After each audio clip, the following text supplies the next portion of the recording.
Welcome to Daily Wisdom, Walking the Path with the Buddha, a podcast shared by David Roylance.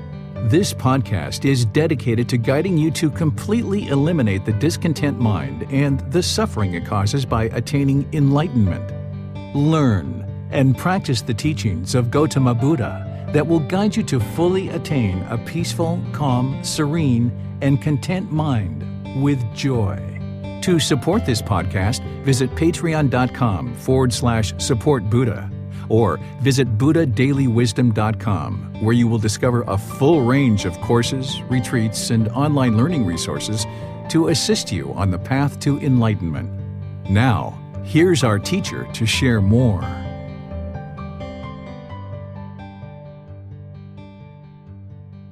Sawadee Kap. Hello and welcome to Daily Wisdom, Walking the Path with the Buddha. Today is our group learning program, and we're in our second class of restarting our entire group learning program, where I'm starting a 4-part series on learning breathing mindfulness meditation. Over the next 4 Wednesdays, I'm going to be gradually helping to build you up in your meditation practice. Of course, you're the one who's doing the work to learn and understand, and I'm applying the guidance to be able to help you understand how to build up your breathing mindfulness meditation practice, because this is a core central aspect of your life practice to move the mind to this enlightened mental state where the mind's peaceful, calm, serene, and content with joy. So welcome to all of you, whether you're joining for the first time or you've been joining regularly or plan to join regularly over the coming months. Welcome to our class today, and typically what I'll do is start classes with doing meditation, but today what I'm going to do is I'm going to start with teaching you about meditation, and then at the end we're going to do meditation together. So I'll guide you guys in a meditation session after I teach you guys about breathing mindfulness meditation. And then going forward, I'll be starting each class with breathing mindfulness meditation. As we go in our class, you're always welcome to ask any and all questions that you like. You can put your questions into Facebook, YouTube, or Zoom.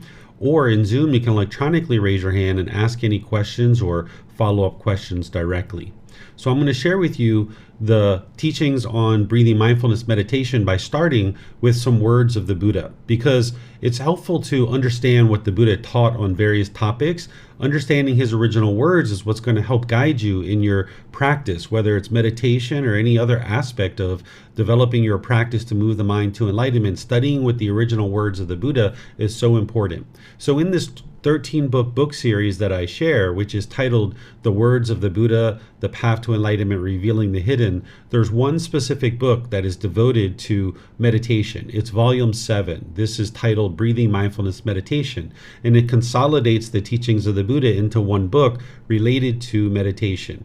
So he's taught an extensive amount about meditation, but he's also taught a lot about other things too. You wouldn't be able to just meditate your way to enlightenment. So here what I've done is just extracted a couple of teachings to help you understand a little bit about what the Buddha is teaching around meditation, but there's a whole extensive collection of teachings that the Buddha shares related to meditation and building up your practice. These are just a couple to be able to help illustrate a few points.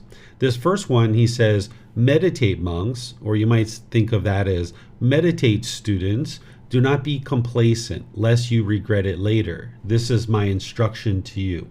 So here the Buddha is encouraging you not to be complacent or dull or lethargic or having a lack of initiative or willingness to do something. Instead, he's encouraging you to have just the opposite. To have dedication, determination, and diligence to applying effort and energy to building up your meditation practice. Because if you're complacent in your meditation practice, you're going to regret it later. So when you're angry or frustrated or agitated or annoyed or any of these other discontent feelings that are experienced in the unenlightened state, you'll regret having not meditated, because those feelings are no fun to experience. They're very painful. If you're lonely, if you're bored, if you're having jealousy or shyness or resentment or any other discontent feelings, it's not fun to experience discontentedness. So you can eliminate these discontent feelings by training your mind on the path to enlightenment, with meditation being a primary aspect of that training. But if you were complacent, you wouldn't be able to experience that peace and joy that is the enlightened mind. So the Buddha here is encouraging his students not to be complacent, to be dedicated, determined, and diligent in developing your practice. This next one, he says, a pot without a stand is easy to tip over. a pot without a stand is easy to tip over. What he's sharing here is that a mind without a meditation practice is very easy to become discontent. The pot is your mind, and the stand is the meditation practice. So a mind without a meditation practice is very easy to become discontent. It's very easy to tip over your mind because you don't have this stability, this steadiness that is created through training the mind in meditation. So right now, your pot or your mind might just have like a little dowel rod kind of with the pot kind of teetering, right? It may be very easy for you to become annoyed or frustrated or agitated or some other discontent feeling. But as you develop your meditation practice more and more, as I'm going to teach you today, it's like making that stand wider and wider and wider and wider, and then it's harder and harder to tip over the pot because you have a really strong stand, really stable, solid stand. So the same thing is true as if you have a really solid, stable meditation practice, it'll be very challenging for your mind to be tipped over. But ultimately, when you get to enlightenment, you won't experience any discontentedness at all, that it'll be completely stable and steady and unshakable. Your mind won't experience even the slightest bit of ickiness or discontentedness in any way once the mind has uprooted the causes and conditions that are producing those discontent feelings. And this Sunday in our class is the very beginning of where I'm really going to start sharing with you the teachings that it takes in order to understand how to move your mind to this enlightened mental state. So far last Sunday, I just kind of introduced students to the teachings of the Buddha and to the group learning program. And now I'm coming in with meditation to teach you that, because you're going to need to build that up in order to develop your life practice. So this next teaching here, the Buddha is talking about the importance of breathing mindfulness meditation. He says, monks, there is one thing that when developed and cultivated leads exclusively to liberation, to freedom from strong feelings, to elimination, to peace, to direct knowledge or experience, to enlightenment, to nibbana. What is that one thing? Mindfulness of breathing, or breathing mindfulness meditation. This is that one thing that, when developed and cultivated, leads exclusively to liberation, to freedom from strong feelings, to elimination, to peace, to direct knowledge or experience, to enlightenment, to nibbana. So here the Buddha is saying that this meditation of breathing mindfulness meditation, it leads to one thing, which is getting to enlightenment, getting to this peace and this joy. He's not saying that you only need one thing in order to get to enlightenment. Otherwise, he would have just taught meditation and that's it. From the time that he was 35 until he died at the age of 80, he was sharing the teachings for 45 years of what it takes to get to enlightenment. And he taught many different topics, not just meditation. Sometimes people think that he sat under a tree, he meditated, and then he instantly got to enlightenment, but this isn't actually true. That meditation is part of your practice, but it's not the entire practice. So you're going to need to learn meditation, but you wouldn't be able to meditate your way to enlightenment. But you also wouldn't be able to get to enlightenment without meditation either. So what the Buddha is saying is this meditation, it leads to enlightenment. It leads to this peaceful, calm, serene, and content mind with joy. It's kind of like saying your car, it leads to one thing, or the purpose of this car is of one thing, which is transportation. This car leads to transportation. So what the Buddha is saying here is this meditation leads to one thing, which is enlightenment. The only purpose of this meditation is to move the mind to enlightenment. There's no other purpose for this meditation. So I'm going to be teaching you guys breathing mindfulness meditation in the way that the Buddha taught. Now, over the next 4 sessions, I'm going to be teaching you the breathing mindfulness meditation. And then after that, I'm going to teach you the loving kindness meditation in 4 individual sessions on Wednesday. And where you can't make the Wednesday classes, you can listen to the recording either on YouTube, on Facebook, or on our podcast. You'll be able to digest the content from there. So to get us started, I'm going to talk about some meditation basics, just to kind of lay down some groundwork to be able to help us then talk about meditation, to be able to build up your practice. First is just defining what meditation is, because different people have different perspectives. Everybody might have a different perspective of what meditation is. But if you're going to learn what I'm sharing in terms of meditation and what the Buddha taught, it's important that you understand and establish a definition of what the Buddha taught as meditation. You may or may not agree with this particular definition, but this is how I'm describing meditation. And now whenever I talk about meditation, you'll know what I'm describing. Here, the way that I define meditation in the book and in the classes is that meditation is a technique to actively train the mind during dedicated, independent, purposeful training sessions to eliminate unwholesome qualities of the mind and or cultivate wholesome qualities of the mind in the positions of seated, lying, standing, or walking. So it's a dedicated, active, purposeful training session where you're eliminating certain unwholesome qualities and cultivating certain wholesome qualities. And you're going to be doing this in one of 4 positions, either seated, lying, standing, or walking. And you'll be able to learn these different positions as part of your journey to enlightenment. So sometimes when people are talking in daily life, they might say, I'm going to go exercise and meditate, or I'm going to go walk the dog and meditate, or I'm going to go do some gardening, or I'm going to go for a drive and meditate. It's important to understand that these things aren't meditation. Even though people are using that in common language, they might say, I'm going to go for a drive and meditate.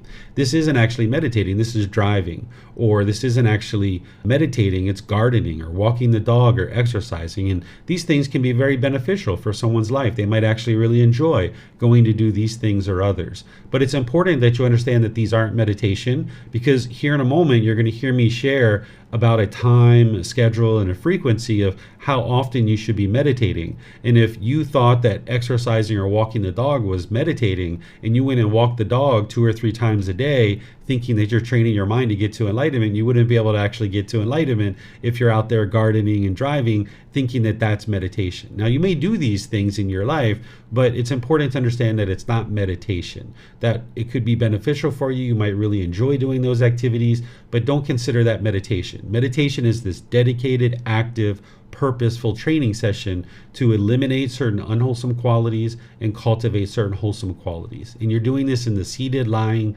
standing, and walking positions. Another aspect of understanding meditation basics is it's important to have a teacher. If you don't have a teacher, you can run into a lot of difficulties and a lot of struggles. As you heard me teach on Sunday, if you attended class or you listened to that replay, is only a Buddha would actually be able to get to enlightenment by themselves without the help of any teachers or any guides. And the last Buddha that was currently known to the world existed over 2,500 years ago. So you'll be able to get to enlightenment, but you're going to need guidance from teachers in order to do that. Where a Buddha can actually get to enlightenment on their own without the help of teachers or any guides. If you were out there just watching videos or reading books and trying to meditate, trying to awaken the mind to enlightenment without any guidance, you can run into a lot of serious difficulties and a lot of problems. I've actually had students contact me over the years that ran into these types of difficulties. I'll tell you about one particular story to illustrate this point so you'll understand that it's important to have a teacher. And whether you consider me to be your teacher or somebody else, it's important to have somebody you can reach out to in order to get some help and guidance. There's this one individual who contacted me several years ago that they were for 2 years surfing the internet, looking at YouTube videos, reading books, trying to get to enlightenment on their own just by dabbling with all these different things and training their mind.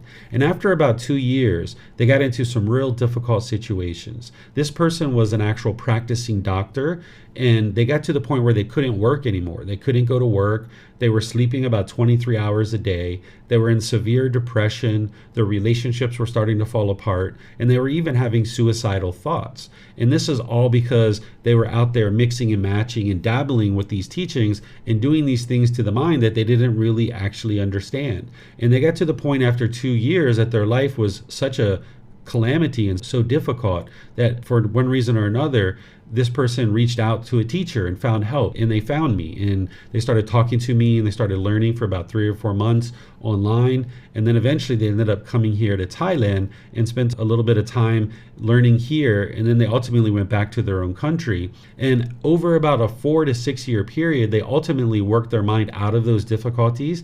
They got back to work. They weren't sleeping so long. They didn't have the depression, the suicidal thoughts. They did end up losing a relationship with their fiance, but nonetheless, they did end up getting back to a normal average life and conducting themselves in a way that they could be functional in their day-to-day life.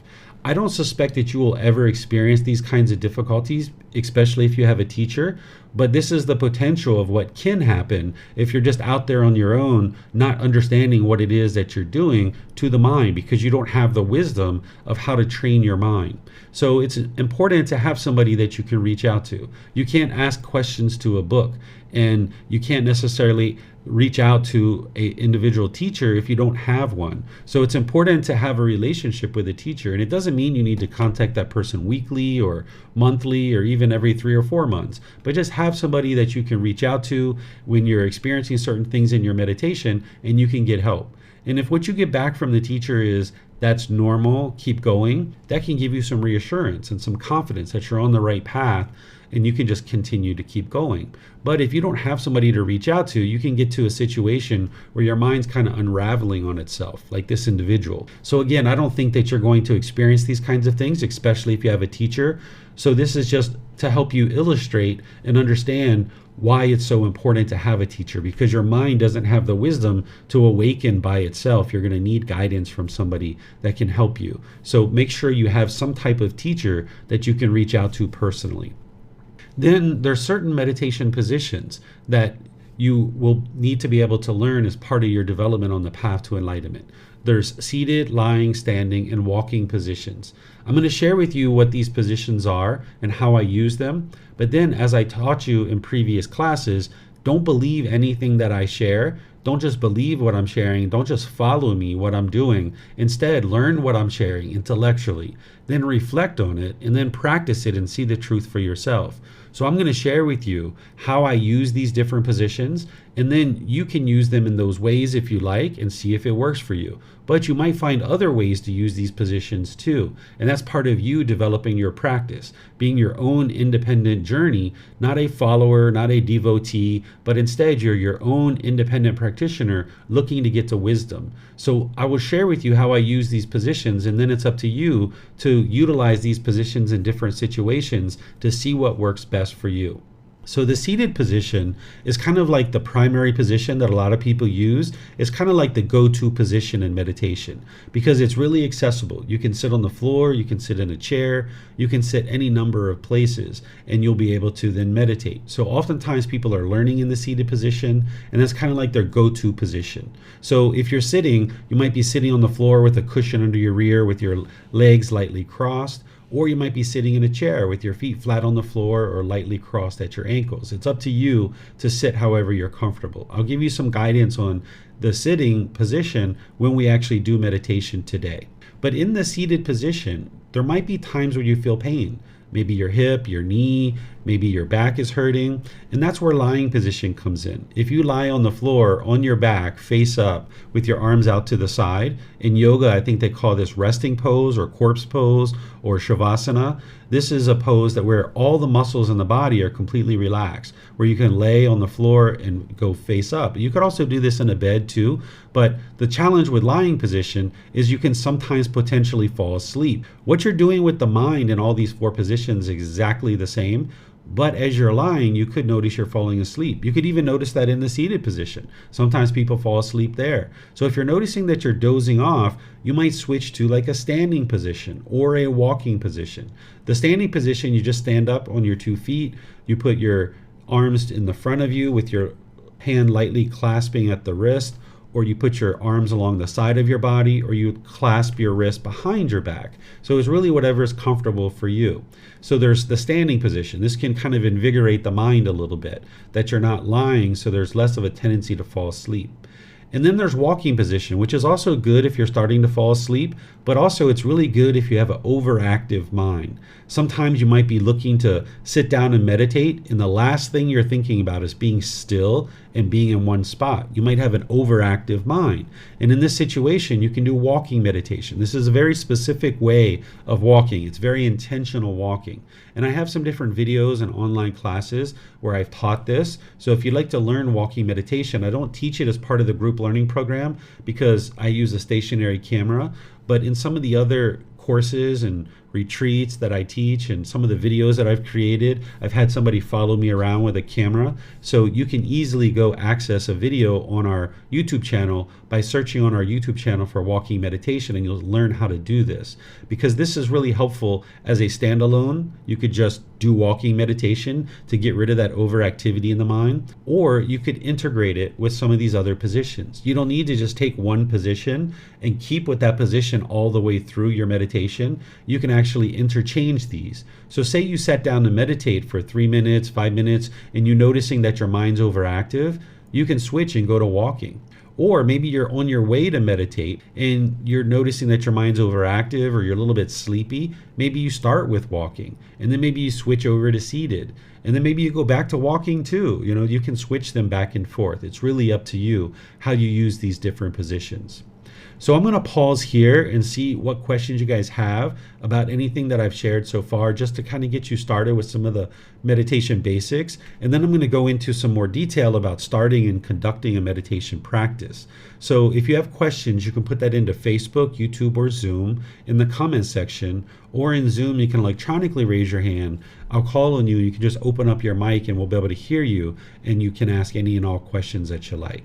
So let me know if you guys have any questions. Okay, I'm not seeing any questions anywhere. So I'm going to move forward into the different types of meditations that you're going to need to be able to learn as part of your journey to enlightenment. So the Buddha taught 4 primary meditations, and I'm going to introduce you to all of these as part of this program, but I'm going to teach you 2 of them in depth because there's 2 meditations that everybody would need to learn in terms of their journey to enlightenment, and then there's kind of 2 optional ones that not everybody's going to need to learn. So the first one that you're learning now over the next 4 parts of the series is the Breathing Mindfulness Meditation. This is designed to help you eliminate what's called craving, desire, attachment. You're going to learn about this in our class on Sunday of what this is. This is a certain unwholesome quality that's in the mind that you're working to eliminate. But then you're cultivating the wholesome quality of mindfulness or awareness of mind, while also training the mind to reside in the present moment, developing concentration or singleness of mind. So the wholesome qualities that you're cultivating in breathing mindfulness meditation is mindfulness or awareness of mind and concentration, to be able to focus on a single object in meditation, but then also outside of meditation too. Because your meditation is kind of like exercise. If you went to the gym and you exercised your muscle, then outside of the gym, you can use your muscles for moving furniture or doing whatever it is that you'd like to do with your muscles. Well, the same thing is true about the mind. Is in meditation, you're training your mind in a certain way so that now those wholesome qualities of mindfulness and concentration can now be utilized in your day-to-day life. And I'm going to teach you over the coming months about how these particular qualities of mind are so crucial for you on your path to enlightenment. Without mindfulness and concentration, you wouldn't be able to get to enlightenment. So this is an activity or an exercise or a tool or a technique with breathing mindfulness meditation that's going to help arise these wholesome qualities of mindfulness and concentration. And you're going to learn more about what these are in a few Sundays from now when I teach you about mindfulness and concentration. And then you're eliminating this craving, desire, attachment. This is the mind longing, yearning, chasing after things. You'll learn about this Sunday when I talk about it. And then the loving kindness meditation. I'm going to preserve this for a month from now when I'm going to start a 4-part series on loving kindness meditation. I'm going to explain to you what this is and why it's important. And then there's a meditation to eliminate sexual cravings, and there's a meditation to realize non-self. These are kind of optional that some people need and some people don't. But everybody's going to need the breathing mindfulness meditation and the loving kindness meditation. You can almost think of these like prescriptions. Some people refer to the Buddha like a doctor, that he saw certain symptoms in the mind, and then he applied a certain prescription or antidote or a remedy or a solution, and then he got to certain healing where the mind was actually healed. So these meditations are like a prescription, and they're antidoting or remedying certain symptoms that are in the mind. So you're eliminating certain unwholesome qualities and cultivating certain wholesome qualities. And here with breathing mindfulness meditation, you're eliminating craving, desire, attachment, and cultivating mindfulness or awareness of mind, and you're cultivating concentration or singleness of mind, ability to focus on a single object. Then in terms of starting and conducting your meditation, there's a few things for me to share with you here, and then we're going to move into actually doing a meditation session together. The first thing to understand is that the mind is the boss and the body is the employee. This is an analogy that I use to help you understand what you're looking to accomplish as you first start getting started with your meditation. That the mind is the boss and the body is the employee. These are two different things, the mind and the body. So what you're doing is you're working to train the mind. You're not training the body. Well, if you would like to train the body to get into a seated position on the floor, you certainly can. But that's not the ultimate goal of the path to enlightenment. The ultimate goal is to train the mind. But the thing is that you need to go through the body in order to get to the mind. You need to go through the employees in order to get to the boss. You can't just walk in and talk to the boss. You got to go through the employees in order to get to the boss. So the same thing is true with meditation, that you need to go through the body in order to get to the mind. So you would like the body to be comfortable. Whereas if the body is painful and you're experiencing pain, it's not going to take you to go see the boss because the employees are painful. They're not going to take you to go see the boss. But also if the employees are luxurious, they're going to be lackadaisical or maybe lazy, and they're not going to take you to go see the boss. So you're not interested in the body being painful, but you're not interested in it being luxurious either. You'd like it to be in the middle where the body is comfortable. So whatever position you take, whether it's seated, lying, standing, or walking, you would like the body to be comfortable. At any point that you experience pain in the body, you would like to shift your body positioning and get to a point where it's comfortable. Or if you need to just change the position entirely from a seated to a lying, then you can do that as well. Because you'd like to keep the employee comfortable, so it'll take you to go see the boss, which is the mind. If you read the original teachings of the Buddha in his guidance and instructions on meditation, he regularly says, set up mindfulness in front of you. You'll see this in his guidance and his instructions on meditation. When he's guiding his students to start their meditation, he will say, set up mindfulness in front of you, among other things. What mindfulness is awareness of mind. Sometimes people nowadays in modern society will use this word mindfulness in a way that the Buddha wasn't actually using it. The way the Buddha was using this word mindfulness was awareness of mind. So setting up awareness of mind in front of you. The way that you'll hear some people using it nowadays is they'll say, can you mindfully carry this glass of water to the table? Or can you mindfully do this? Or can you mindfully do that? What they're talking about is carefully. If someone's saying, can you mindfully carry this glass of water to the table? They're saying, can you carefully carry this glass of water to the table? They're just substituting the word careful and mindful. Well, if you would like to get to enlightenment, you're going to need to understand how the Buddha is using these words so you understand what he's actually encouraging you to do. So when he's talking about mindfulness, it's about awareness of mind. But more specifically, there's something called the 4 foundations of mindfulness that you're going to learn in a few weeks when I talk about mindfulness. So here, what the Buddha is teaching you is to set up this awareness of mind in front of you as you ease into meditation. That you don't just plop down into meditation, that you build this kind of awareness. So you kind of maybe take off your shoes, you kind of walk over to the area where you're going to meditate, you kind of sit down or lie or stand or whatever you're going to do, and you bring some general awareness to the mind as you're starting meditation. And I use chanting as a way to do this, and I'm going to be teaching this as well in this program, that the chanting helps to develop some mindfulness and awareness of mind and ease the mind into meditation. You don't need to chant in order to meditate, but you can. It's a practice that you can learn. Even if you're not chanting, it's important that you set up mindfulness or bring this general awareness of the mind before you start meditating. Because if you just plop down into meditation without mindfulness, it's probably going to be 5 minutes, 10 minutes, 15 minutes before you really start experiencing any benefit from your meditation. You would like to be experiencing benefit right from the beginning. So if you're setting up mindfulness in front of you before you start meditating, bringing some awareness of mind before you start meditating, you can start getting benefit right from the very beginning of your meditation session. So that's why I'm using chanting in order to develop that mindfulness and ease into meditation. But if you don't use chanting, just be sure you're doing something else in order to develop this mindfulness and ease the mind into meditation so that you're getting benefit right from the beginning. And then in terms of your time, frequency, and schedule of meditation, what you would like to do is build up to a 30-minute or more session. where you're meditating for that length of time. Now, that can sound like a whole lot for you right now, and that's understandable, but slowly but surely over time, you can build up to a 30-minute session. You would like to also develop a frequency of 2 to 3 sessions per day. And again, this can sound like a lot for you, but if you look at your life, there's probably a certain amount of unbeneficial things that you're doing right now that you could probably start to gradually clear out of your life, and that'll give you more time to actually meditate. It takes some students 6 months, a year, even 2 years to build up this type of frequency and duration in their meditation. So you'd like to build up to 2 or 3 sessions for 30 minutes or more. And again, it can take you several months or maybe even a year or two to gradually build up to that. But wherever you are, just start there. If you're starting with 1 session for 5 minutes per session, great, start there. If you have 2 sessions for 10 or 15 minutes, wonderful, start there. Wherever you're starting, just start there and then just gradually expand. What you're going to notice is that frequency is more important than duration. So it's a matter of 1 session for 30 minutes or 2 for 15 minutes.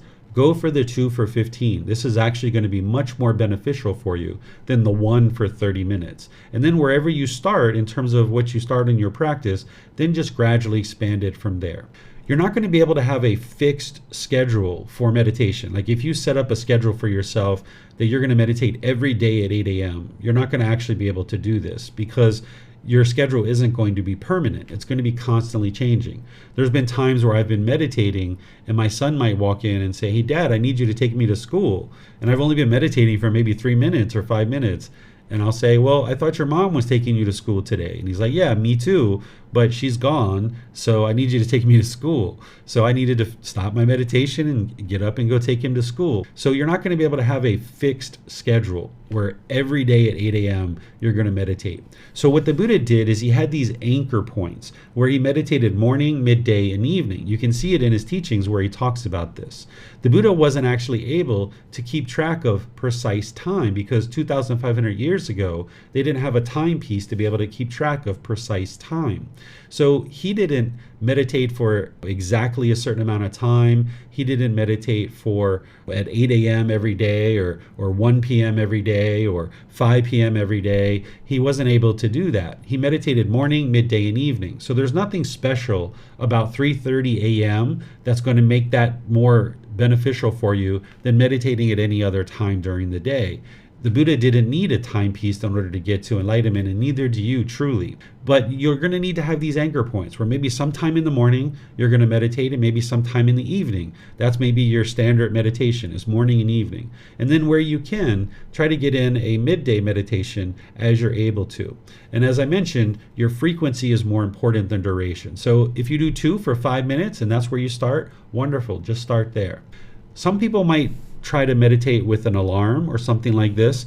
I don't suggest that you use an alarm on a regular basis because if you set an alarm, one of 2 things are going to happen.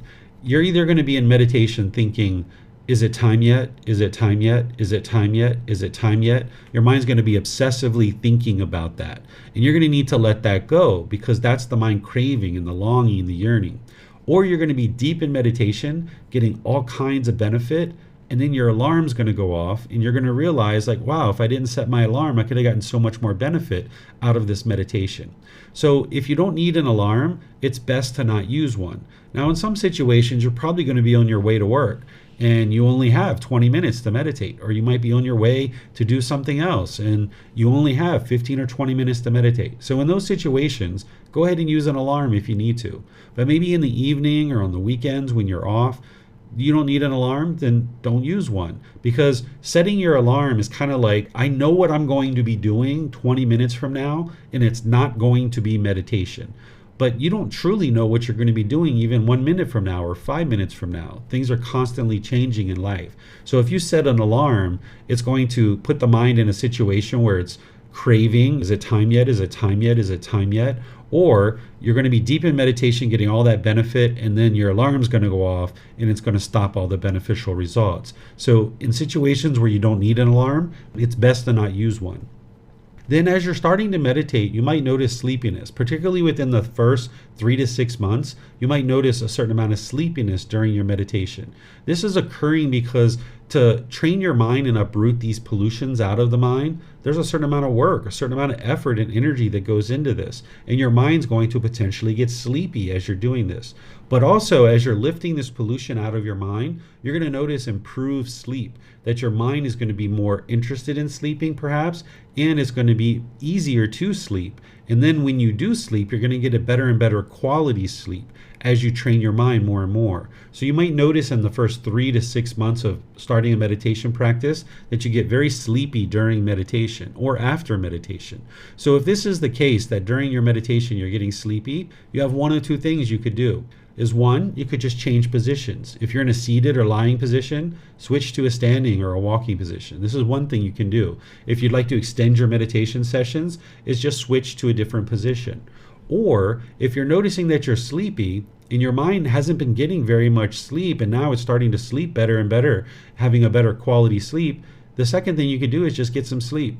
Just go to sleep. If you need to sleep for the day, like in terms of the night, or if you need to take a nap or what have you, go ahead, get some sleep, get some good quality sleep. And then when you wake up, then you can do some meditation. So these are the two options of you can switch your position to extend your meditation, to eliminate some of the sleepiness, or you can just get some rest and get some sleep. You might notice physical sensations during your meditation. This is where you might have like a little itch or something somewhere in the body, where as you're meditating, there's this kind of itch that arises here or there. Well, if you don't need to itch, it's best to not itch. That if you can train your mind to focus on the breath and to not pay attention to the itch, this is actually really helpful for the mind, because that itch is going to arise, it's going to change, and then it's going to fade away because it is impermanent. So if you can stay focused on the breath, unaffected by this impermanence, this is actually really helpful for you.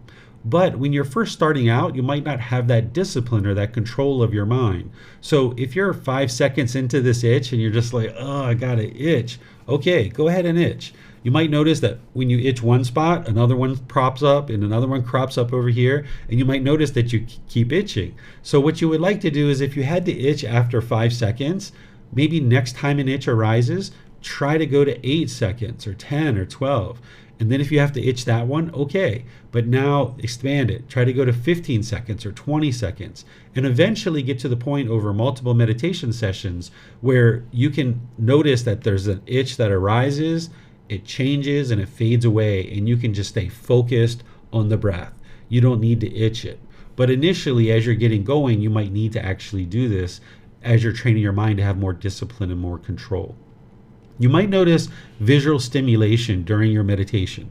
What I mean by this is you might see certain colors like green or purple or white or things like this. Or you might even have vivid imagery that's coming into the mind. You might have memories from the past or something like this. As these visual stimulation is coming up into the mind, you don't need to go out and figure out what these things are. This color of green, it doesn't mean you're going to be wealthy, or if you see the color purple, it doesn't mean your boyfriend or girlfriend's going to come back to you or anything like that. That's not what this is. Let me share with you what's actually occurring.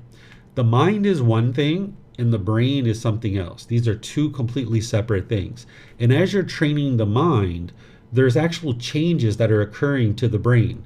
Researchers, scientists, doctors are starting to be able to study the brain for people who are meditating and people who are not. They're using MRIs, they're using CAT scans, they're using things like this to be able to observe anything that's going on in the brain while somebody's meditating. Or if somebody's been meditating for, say, 20 years continuously, what's the difference in their brain versus somebody else who has not done any meditation at all? So they can study this and they can see this through MRIs and CAT scans and other devices. And what they're showing is that the physical structures of the brain are changing.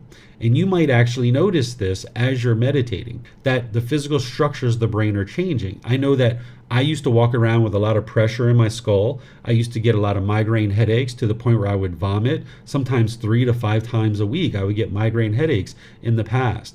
But as I started to meditate and train my mind, those things all dissipated. And there were times where I would actually be meditating and I could hear the physical structures inside the skull the brain was actually changing. So when I saw this through the scientists and research, it made a lot of sense to me because what they were explaining that they were seeing was the same things that I was experiencing. So the physical structures of the brain are changing as you're training the mind. These things are two separate things, but there's a connection between the two of them. So when you're training the mind, this is really helpful to the brain, and these physical structures are changing. Sight is all happening inside the brain. The eye itself is just a lens that is bringing in light, but the processing to be able to have sight is actually occurring inside the brain. So even when the eyes are closed, you can actually see things. You can see different colors or different vivid imagery. So this is why you're seeing those kinds of things. It's not that you're a special person. There isn't some auspicious or superstitious thing coming up.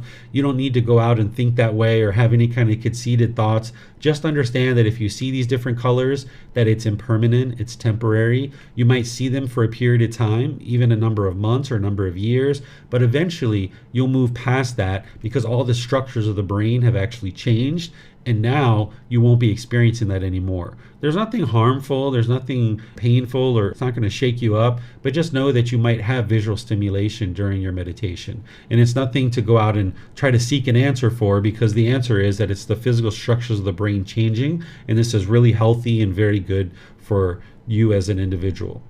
And then lastly, on this topic of starting and conducting your meditation, you might have been taught or you might have seen that people meditate with external stimulus. What I mean by this is like a candle or incense or maybe beads or music or a phone app or something like this.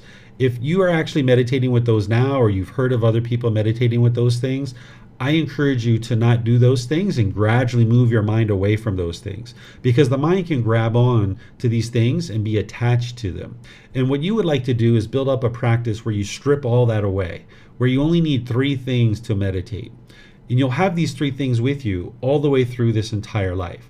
All you need is the body, the mind, and the breath. You'll have these 3 things with you all the way through the end of this life until you take your last breath. So you'll have the body, the mind, and the breath. And if you can gradually build up a practice where you're just meditating with those 3 things, that means you can meditate anywhere, anytime. I've been on airplanes traveling from the USA to Thailand, a 24-hour flight, and I needed to meditate during that period of time. So I was able to meditate right there in the chair on the airplane. Or you might be hiking in the mountains somewhere and you're 3 days from civilization. If you have your special candle that you can only meditate with this special candle, or this special cushion, or this special beads or incense, you're not going to be able to meditate in those situations because your mind isn't going to be able to meditate because it's attached to these particular things. So you'd like to strip all these things away out of your practice if you're currently using them. If you're not using them, wonderful. Don't need to pick those up. You can just continue to meditate without those things. But if you're currently using those things, you're going to need to gradually strip those away. And the mind in the unenlightened state, it doesn't like change. It doesn't like when you're shifting and changing things. It doesn't like impermanence. It's craving for things to be permanent. So if you're choosing to eliminate the incense or the candles or the beads or something else, a music or phone app or something like this, usually if you do this in small incremental changes, this is actually what will work best for your mind. Whereas if you just kind of drew a line in the sand and said, I'm never going to use that candle ever again, the mind's going to tend to revolt. It's not going to like this. So what you do is any of these external things that you're using, you can do 1 session with it and then 1 session without it. 1 session with it, 1 session without it, 1 session with it, 1 session without it. You do that for a period of time, maybe like a week or so. And then when your mind's completely comfortable with that, maybe you do 1 session with it, 2 sessions without it, 1 session with it, 2 sessions without it. Now you do that for a period of time. And then you gradually expand to 3 sessions without it, 4, 5, 6. And eventually you get to the point where you don't need this thing at all. You can just meditate with the body, the mind, and the breath. And this is how you can gradually move these things out of your meditation practice. But it's also true about anything that you're looking to change about your life practice. Say you're smoking cigarettes and you would like to eliminate the smoking of cigarettes in your life. Well, if you went cold turkey and you just tried to draw a line in the sand, this will be really hard for the mind because it's not going to like that significant change. So if you can do small incremental changes, this is actually really helpful and really beneficial for you. So you can actually gradually decrease something like that over a period of time, and the mind will have a more sustainable change. And it's the same thing with wholesome things too. When you're bringing wholesome things into your life, if you gradually build them up, this is actually really helpful. That's why I don't recommend that you go out and force yourself to meditate 3 times a day for 30 minutes or more. The mind's going to revolt. It's not going to like that. So you just kind of gradually build it up. Wherever you start is where you start. 1 or 2 sessions for 5, 10, 15 minutes, however long that you are able to meditate. And then you just gradually build it up from there, little by little by little. And the way that you'll know how long you've been meditating, since I suggest that you don't use an alarm, is you look at your time before you start meditating. Maybe it's 9 a.m. And now you've looked at the clock and you started meditating, and you know that you started at 9 a.m. And then after you're done meditating, you look at the clock again. Oh, it's 9:15. Okay, so I've been meditating for 15 minutes. And you like to kind of check in about once a week to see how you're doing, because if you're at 15 minutes, that means you need to gradually expand. So about once a week, look at the time before you start meditating and look at the time when you're done. And now maybe next week you notice you're getting 18 minutes. Right? And you just gradually increase like this. And then when you notice that you're consistently hitting 30 minutes or more, you might still kind of check in. I do this even now. After meditating for all these years, I still check in every so often just to be sure that I'm meditating for a given amount of time. Because sometimes 5 minutes of meditation can seem like an hour. But then sometimes an hour of meditation can seem like 5 minutes. So you would like to just check in about once a week on that.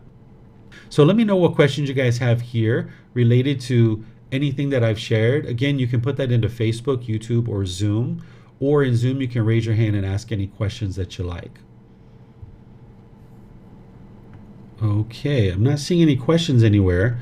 So just to kind of end off our little talk here for the first part of this 4-part series, I'll just remind you what the Buddha shared about meditation is to meditate, monks. Do not be complacent, lest you regret it later. This is my instruction to you. So you're going to need that dedication, the diligence, the determination to build up your practice, applying effort and energy. But remember, do that gradually and slowly. It's going to take you time to build up to this 2 or 3 sessions per day for 30 minutes or more. And one of the other things that I usually will share with students is to never ever give up. Because these discontent feelings of anger, sadness, frustration, irritation, annoyance, guilt, shame, fear, stress, anxiety, loneliness, boredom, the resentfulness, the bitterness, the hostility, this is all optional. You don't need to have these feelings. Sometimes people think in the human state that you're just going to experience these feelings for the rest of your life. Well, if you don't have the wisdom of how to eliminate them, yes, you will experience them for the rest of your life. But if you cultivate the wisdom on the path to enlightenment of how to eliminate them, you can actually eliminate these discontent feelings. But if you gave up on your meditation practice, you're just going to relegate yourself back to experiencing these feelings for an extended period of time for the rest of this life. So the way that complacency works is that if you're complacent, the sooner you can get out of that complacency, the easier it is. Whereas if you allow the mind to dwell in this complacency for multiple weeks or months, it's a lot harder to get out of the complacency. There was a period of time where I didn't meditate for 3 years. It was one of the worst 3 years of my life, but it was really hard to get back into meditating again. Whereas if I would have caught it within the first 3 days, it would have been a lot easier to continue with meditation. So you might notice periods of time where you're not meditating. Your meditation is going to develop over time, and your enlightenment isn't going to be determined on whether you meditate today or not. If you missed meditation today, that's not what's going to determine whether you get to enlightenment or not. What's going to determine whether you get to enlightenment in terms of meditation is, can you consistently meditate over a consistent, sustainable, long-term time frame? Can you be meditating over the next 3 years or 5 years or 6 years or 10 years?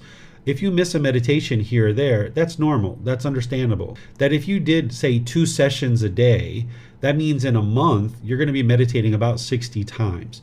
But let's just say you missed 5 meditations and you only did 55. Okay, so you only got 55 in. That's fine. Your enlightenment isn't going to be determined whether you get 60 or whether you get 55. What's going to determine whether you get to enlightenment or not is, now that you've missed a couple of meditations, what are you going to do next? Are you going to turn that into 1 week, 2 weeks, 3 months that you're not meditating, or are you going to get right back into it? So if you missed a few meditations here or there in a month, no big deal. Just keep meditating consistently over a long-term period. Can you be consistently and sustainably meditating for 2 years, 3 years, 5 years, 6 years? That's what's going to determine whether you get to enlightenment or not. So whether you get 60 sessions in a month or you get 52 or 58 or what have you, that's not what's going to determine whether you get to enlightenment. So in my opinion, I would encourage you to never, ever, ever give up, because that's what's going to ensure that you can consistently get to enlightenment and consistently develop your practice. And wherever you see that there's complacency, where maybe you went a whole day or two without meditating, get right back into it. Don't allow the mind to dwell in that complacency, because if you catch it early, it'll be a lot easier to get out of that complacency. So now what I'm going to do is I'm going to guide you in a breathing mindfulness meditation session so you can experience it and you can learn it and understand it. And then we'll talk a little bit after the meditation.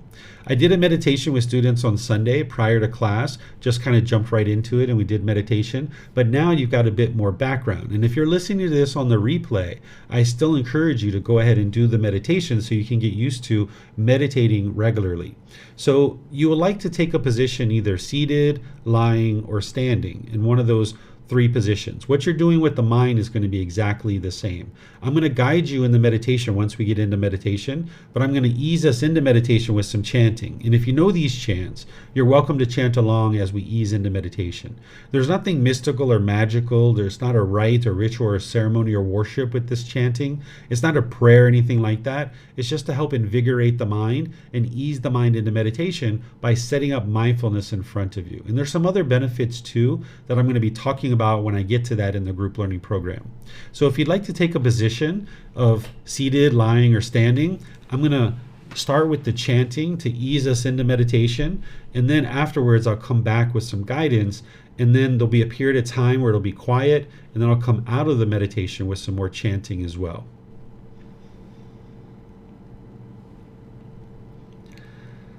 Arahang Samma Sambuddho Bhagava Bhutang Bhagavanang Abhivateyami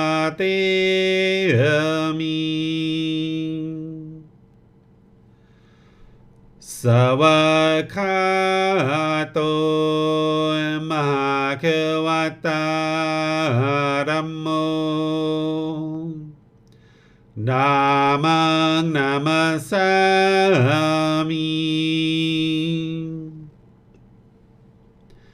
Supatipano Bhagavato Sāvaka Saṅkho Saṅghang Namami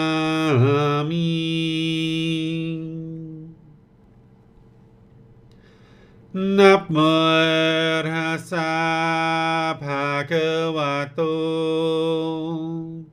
Arahato Samma Sambuddhassa Namo Tassa Bhagavato Arahato Samma Sambuddhassa Namo Tassa Bhagavato Arahato Samma Sambuddhassa Iti pisu Bhagava Arahang Samma Sambuddho Vicacaranang Sammuno Sakhato Rokavito Anupero Purisa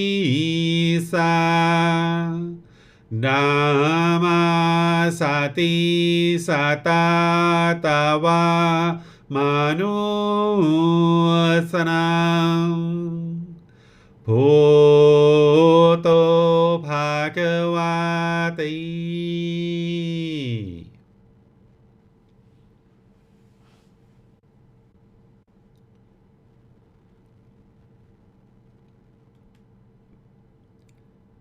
Okay, with the lower body and hands and arms comfortable, and the upper body erect, just close the eyes and start breathing in through the nose and out through the nose. Here you're just looking to establish the breath. A nice, natural, steady, consistent breath. Not forced or controlled, just a gradual inhale through the nose, experiencing the full breath.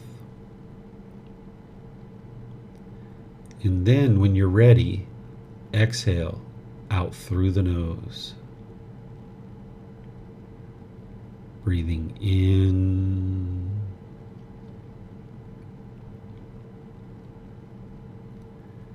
and out.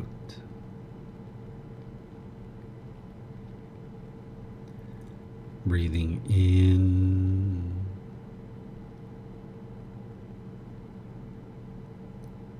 and out.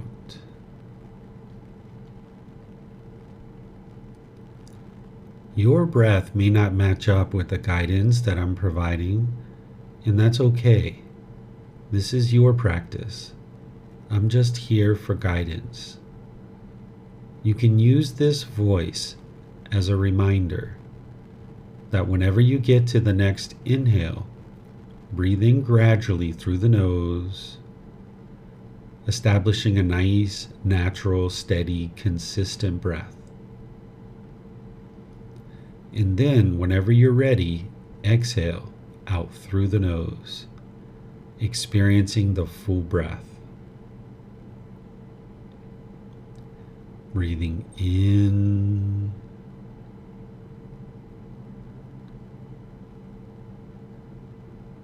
and out.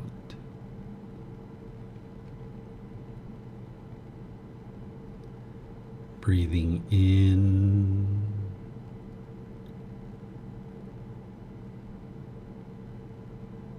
and out.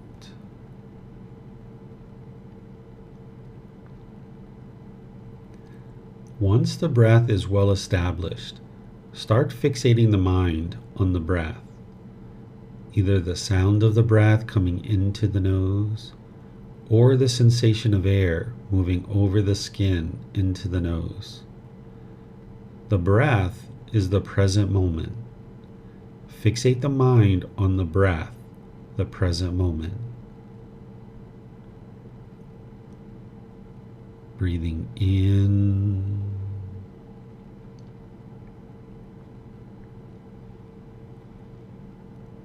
and out.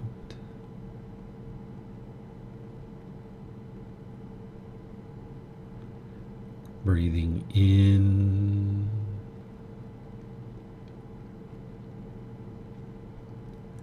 and out.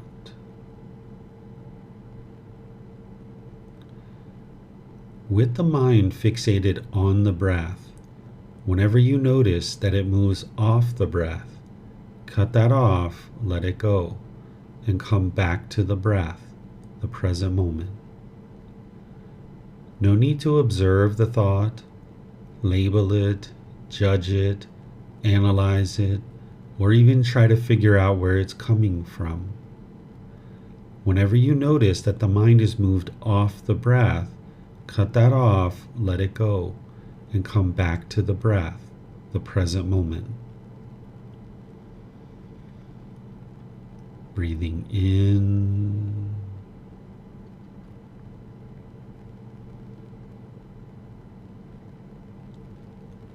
and out.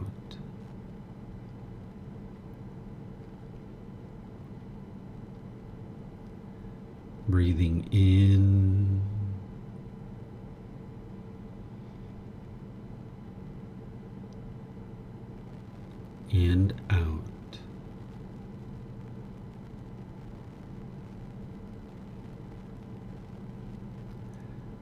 I'm going to be quiet now and let you do this work of focusing on the breath, cutting off and letting go anytime the mind moves off the breath. You have nowhere to go. There's nothing to do. No one needs you right now. This is your time to focus on the breath.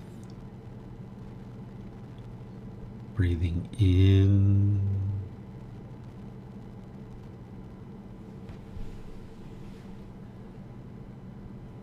and out.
สัมมาสัมพุทโธมหาเขวาพุทธังมหาเขวันหังอภิวาเทมิสวากขาโตมหาเขวตาธัมโมธัมมังนามัสสามิสุปฏิปันโนภะคะวะโตสาวกสังโฆสังฆังนามามิ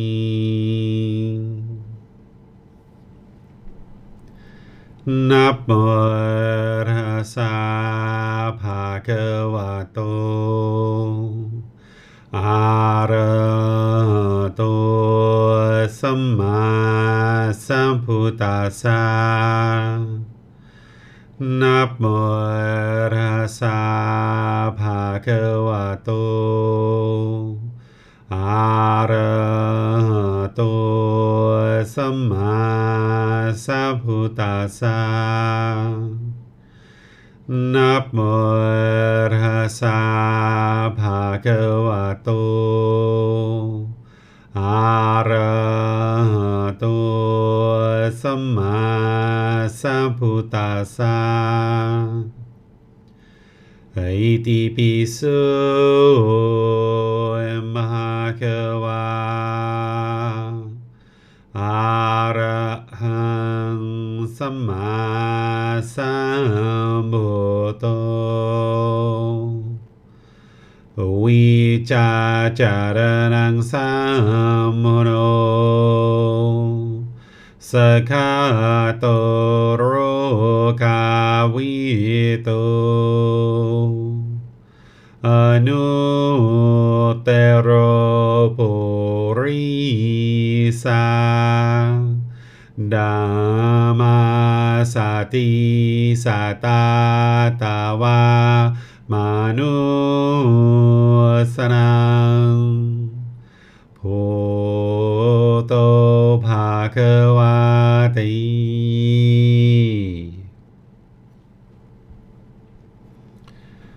Okay, if you guys would like to slowly make your way out of meditation, I'm just going to share a few things with you guys as you guys are making your way out of meditation. Is that oftentimes when people first start meditating, they'll experience one of two things. They'll usually experience kind of a bombardment of thoughts where it'll just be like thought, all the way through your meditation. If you experience this, this is completely normal. Or the other thing that you might have experienced is where you had a thought and then you indulged in that thought for a period of time, and then maybe 2 or 3 minutes down the road, you're like, oh yeah, that's right, I'm meditating. Let me bring my mind back. So if you experienced either of those two things, it's completely normal. It doesn't mean you're bad at meditation. It means that your mind is undisciplined. It's uncontrolled, right? This is what the enlightened mind does, is it'll roam and wander, and this is an indication that you need training of the mind, right? You're not going to be an expert at anything the first time you ever try it. So if you haven't meditated this way before, or if this is the first time you've ever meditated, this is completely normal to get a bombardment of thoughts or to indulge in a thought and then realize 2 or 3 minutes down the road that, oh yeah, I need to bring my mind back to the breath. So each time that you're meditating, you'll notice that you'll accumulate benefits more and more and more and more and more.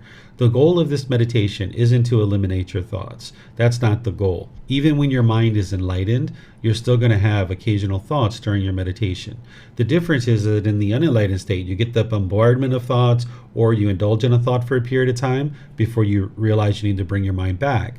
In the enlightened mind, you'll notice when you have a thought right away, and you'll be able to cut it off and bring the mind back to the breath right away. It's not something that you'll have a bombardment of thoughts or an indulging in a thought. And you'll notice this gap between your thoughts, where you'll notice this quietness and stillness and peacefulness in the mind. So that's the difference, that you're not trying to eliminate your thoughts. You're going to always have thoughts during your meditation, but you would like to have more and more space between your thoughts and be able to control your mind more and more. But it's going to take many months and even years to be able to build up to the point where you accumulate enough benefits where the mind is quieted or stilled. This is what you're ultimately working towards, is that you're quieting the mind and stilling the mind. So in the meantime, you're going to have a bombardment of thoughts, right? There's students that have been studying with me for many years, and usually within their first 6 months to a year, they're still having a bombardment of thoughts or certain indulgence in thoughts. This is completely normal. But over time, as you gradually build up your practice, you'll notice that you'll wear that away, and you'll notice more quietness and more stillness and peacefulness in the mind. So don't have the expectation that you should be an expert at this right away. In fact, you're going to hear me teach on Sunday to eliminate all these kinds of expectations. This is just burdening your mind with expecting one thing or another, and then if you don't experience that particular thing, you might be angry or frustrated or irritated. So you'd like to get to the point where you just start your meditation and then you end your meditation. Whatever time has elapsed, okay, that's the amount of time that it's elapsed. You're not interested in judging your meditation as either good or bad. Whatever it is, it is. If you meditate and you notice in meditation that you have a bombardment of thoughts and you finish up your meditation and you're like, oh wow, the mind is like really busy today. That's beneficial. That's a helpful meditation because you notice that your mind is bombarded with thoughts, it's really busy, and now maybe you take your day a little bit slower, right? You've gotten more wisdom through that meditation that you realize your mind is real busy. So each meditation, it's beneficial, and it's not going to live up to your expectations. So just get rid of your expectations of how your meditation should be or it shouldn't be, and just do the meditation, and then whatever happens, happens. And then just gradually build up your practice more and more. So I'm going to see if you guys have any questions before I end class. Remember, you can put it in the Facebook, YouTube, or Zoom, or you can raise your hand in Zoom and ask any questions that you like. Okay, I'm seeing a question coming in here on Zoom. It's from Julia. First of all, thank you so much, Teacher David, for your teachings. They have brought me a lot of peace. Sometimes when I am not meditating, many thoughts arise which I identify as craving. When you say let go and cut off, do you mean to distract myself and go back to the breath? I was born a Buddhist, was taught Vipassana meditation, where I was told to stay with the thought and note it until it dissipates. I want to make sure I am doing this correctly. Yeah, so people who teach to observe the thought or note the thought, this isn't actually what the Buddha taught, and this is one of the reasons why we don't see a massive number of enlightened beings in the world, because people have gotten farther and farther and farther away from his teachings. The Buddha's teaching to cut off the thought and bring the mind back to the breath. And this is really important because as you build up that quality to be able to notice that you've had a thought and be able to cut it off and let it go, this is going to be helpful for you in daily life, so that as you notice the anger starting to arise, you can cut it off and let it go. But if you haven't trained to cut it off and let it go, you'll just look at the anger. You'll just look at the frustration. Okay, the mind's frustrated. Okay, the mind's irritated. Okay, the mind's annoyed. But you're going to continue to allow that thought to occur if you just note the thought in meditation. Instead, you'd like to cut it off and let it go. This is disciplining the mind to be able to let go. So in meditation, you need to learn to be able to notice when you have a thought and to be able to let it go so that the mind can return back to the breath. You can think about the breath like a post or a pillar. If you had this post or pillar and there were a bunch of animals tied to this post or pillar, the animals will be pulling in all these different opposite directions. The alligator would go to the river, the monkey would try to get to the jungle, the bird would try to fly to the sky, the snake would try to go to an anthill. All these different animals would be pulling in all these different directions. Well, when they get to the end of that rope, they're going to get yanked back and yanked back and yanked back because they have this post and pillar. But eventually these animals are going to realize that they're tied to this post and pillar, and they're no longer going to pull. They're no longer going to pull towards wherever they're trying to head. They're just going to sit by that post or that pillar. So your mind is the same way. It's going to be pulling and pulling and pulling and pulling and pulling. And if you just keep yanking it back and yanking it back and yanking it back and yanking it back over a consistent long-term period, this is why you get more peacefulness and more joy in the mind, because the mind gets quieted and stilled. It sits down by that post or pillar. So your breath is the post or pillar that you're yanking your mind back to each individual time, so you can build the quality to be able to let go, let go, let go. When people are teaching in Vipassana or any other type of meditation to note the thought or observe the thought, they're not teaching the mind to let go. They need to teach the mind to let go of the thought, so that way that you can train your mind to no longer form this conditioned feeling. So in meditation, you're training one way, where anything and everything that comes up, you're cutting it off and letting it go. And this is training your mind to have that mindfulness and concentration and be able to easily let go. But in daily life, you're only cutting off the unwholesome thoughts. If you have a wholesome thought that comes up in daily life, go forward, right? You like to call your mom, invite her out to lunch or dinner, take her out for lunch or dinner, go for it. That's a wholesome thought. You're practicing generosity. But if you had an unwholesome thought come up, like maybe you would like to steal something or punch someone in the face, or you have anger or frustration that arises, that's what you're cutting off in daily life. So your training in meditation looks one way, where you're cutting off anything and everything, just because you're trying to build the quality to be able to cut off and let go and easily be able to do that. But in daily life, you're only cutting off the unwholesome thoughts. And this is similar to like a professional athlete. If I was a pole vaulter, I might be a professional pole vaulter. When I go in the gym, I'm going to be doing weight training, cardiovascular training, agility training. My training in the gym is going to look one way, but then the sport is going to look completely different because of being a pole vaulter. Well, it's the same thing here, that your meditation looks one way, where you're cutting off anything and everything because you're trying to train the mind to easily let go. Because in the unenlightened state, it's trying to hold on. So you're cutting off anything and everything. And then in daily life, you're only cutting off the unwholesome thoughts. And you're going to hear me talk about this 3 Sundays from now, when I teach you about the mental discipline section of the Eightfold Path, and you'll see how it ties together with this meditation and why the Buddha taught it this way. So you talked about distracting the mind, right? So in meditation, you would like to just bring the mind back. And if you consider that a distraction, then okay, that's a distraction. But in daily life, over time, you're going to be able to internally cut off anything that's unwholesome that's arising. But ultimately, as you first get started, you might need to redirect the mind. You might need to distract the mind. So say you're sitting watching the news and you're noticing some frustration, some anger, some other thoughts, maybe annoyment is arising in the mind. Rather than just sit there and dwell on that thought, you might need to turn off the news and get up and go for a walk.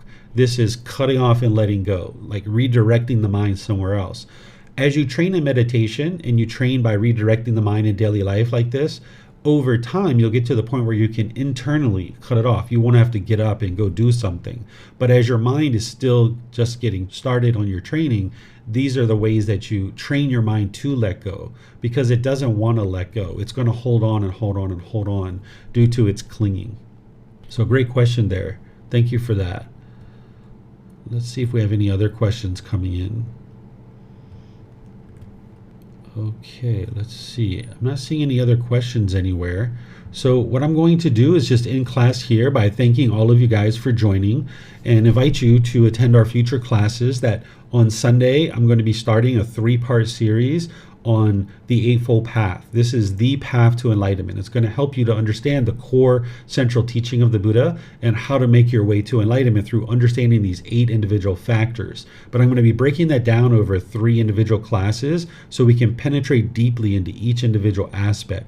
This Sunday, I'm going to be teaching the wisdom section, which is called right view and right intention. We're going to be using the original words of the Buddha, and then I'm going to help you to be able to understand how to learn it, how to reflect on it, to independently verify it, and how to practice it in your day-to-day life so you can start experiencing the results.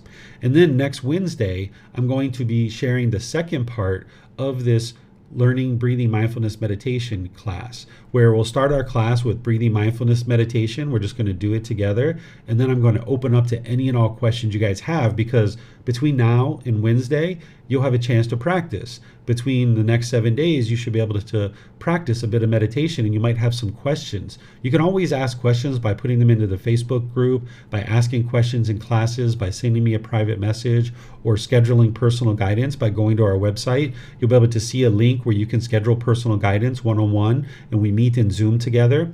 But the classes that I teach, you're always welcome to ask questions there. So on Wednesdays, I open up to any and all questions that you guys like, particularly in this 4-part series on meditation. You might have questions around meditation. So between now and then, you can gradually build up your practice more and more and more over the coming months and years. But over the next 7 days, you should be able to have an opportunity to practice some of this. So you might end up with some questions on Wednesday. But if you have questions before Wednesday, you can always use any of those methods to be able to help you get answers to your questions. So thank you all for joining. Perhaps we'll see you guys in one of these future classes. Have a very lovely and wonderful rest of your day. Sawadee ka.